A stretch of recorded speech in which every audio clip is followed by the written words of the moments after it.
سرے حشر گر ہم سے پوچھا جائے گا تم نے میلاد کا جلسہ کیوں کیا، تم نے محفل کو میلاد کا نام کیوں دیا، تم نے اپنی محفل میں جھنڈیاں کیوں لگائیں، تم نے لائٹنگ کیوں کی، تم نے کھانے اچھے کیوں پکائے، مٹھائیاں کیوں بانٹی؟ ہم کہہ دیں گے اللہ تیرے قرآن میں پڑھا تھا سورہ صف کی آیت نمبر 6 میں، وَإِذْ قَالَ عِيسَى ابْنُ مَرْيَمَ يَا بَنِي إِسْرَائِيلَ إِنِّي رَسُولُ اللَّهِ إِلَيْكُمْ مُصَدِّقًا لِمَا بَيْنَ يَدَيَّ مِنَ التَّوْرَاةِ وَمُبَشِّرًا بِرَسُولٍ يَأْتِي مِن بَعْدِي اسْمُهُ أَحْمَدُ۔ اللہ سارا تناظر موجود تھا، بنی اسرائیل کو دعوت بھی دی گئی، یہود کو بلایا گیا، جلسہ ہوا، خطاب تیرے پاک رسول نے کیا، اور اس کا عنوان کیا تھا؟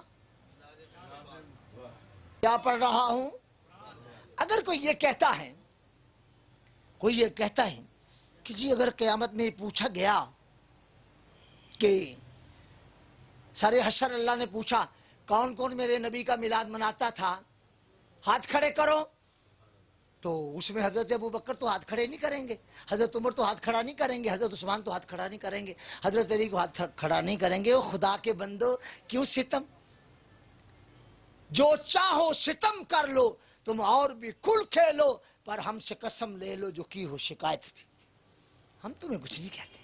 بتائیے ذرا، میں حدیث سناتا ہوں، بخاری کتاب الشروط، اور بخاری میں یہ کئی مقام پر امام بخاری سے حدیث کو لائے ہیں، کتاب الشروط کا حوالہ اس وقت آپ کے سامنے رکھتی ہے، بخاری کتاب الشروط۔ نبی کریم صلی اللہ تعالیٰ علیہ وآلہ وسلم ہجرت کر کے مدینہ شریف آگے، اہل مکہ نے اپنے شعراء سے اللہ کے رسول کی حجب کروائی۔ آپ سمجھ، استغفر اللہ، حجب کروائی۔ حجب پتہ کسے کہتے ہیں؟ کسی کی بدتعریفی کرنا، کسی کی تکذیب کرنا، اس کے عیب بیان کرنا، حجب۔ انہوں نے اپنے شعراء سے حجب کروائی۔ مدینہ طیبہ تک یہ اطلاع پہنچی، جب اطلاع پہنچی خود اللہ کے رسول صلی اللہ تعالی علیہ وآلہ وسلم نے حضرت حسان ابن ثابت کو بلایا۔ بخاری کے الفاظ ہیں، حسان عجب عنی، میری جانب سے شعراء جاہلیہ کو جواب دے۔ کون دے؟ کس نے کہا؟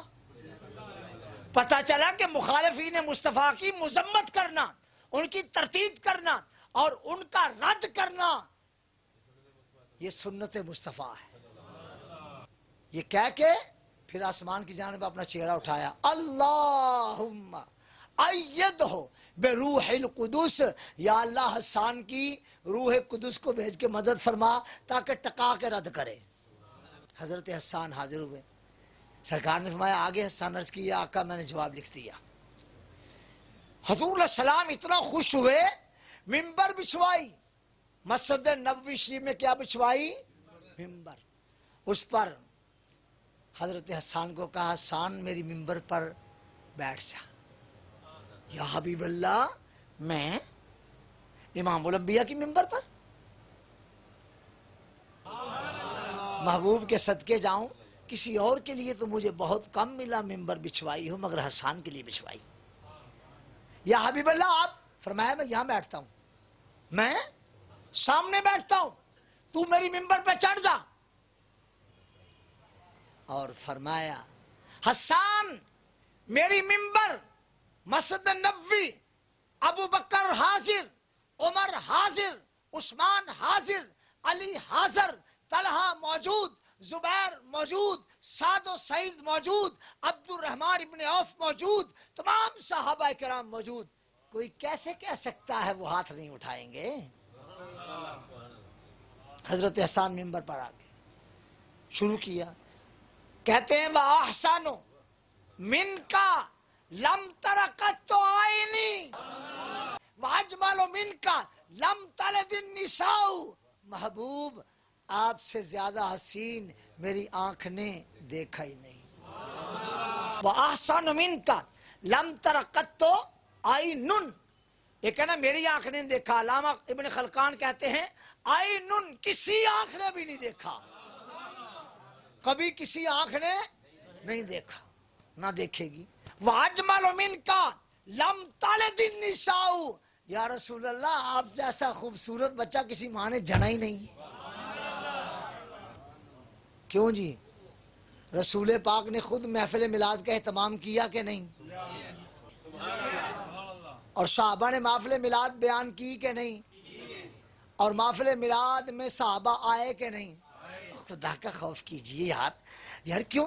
آؤ آؤ ہم بازو کھول کے بیٹھے ہیں، سینے سے لگانے کو تیار ہیں، مگر یہ کہ کوئی محفل میلاد کرنے کو شرک کہے اور مجھے کہے اپنے سینے سے لگا لے، بھائی میں تینوں سینے نہ نہیں لاؤندا، تو نبی پاک دا میلاد پڑھ، میں تیرے پیر چم کے اکھاں دے لان لی تیار ہوں۔ وہ آیا جو رب کا محبوب ہے اور اس کی آمد پر ہم اظہار تشکر نہ کریں ہیں؟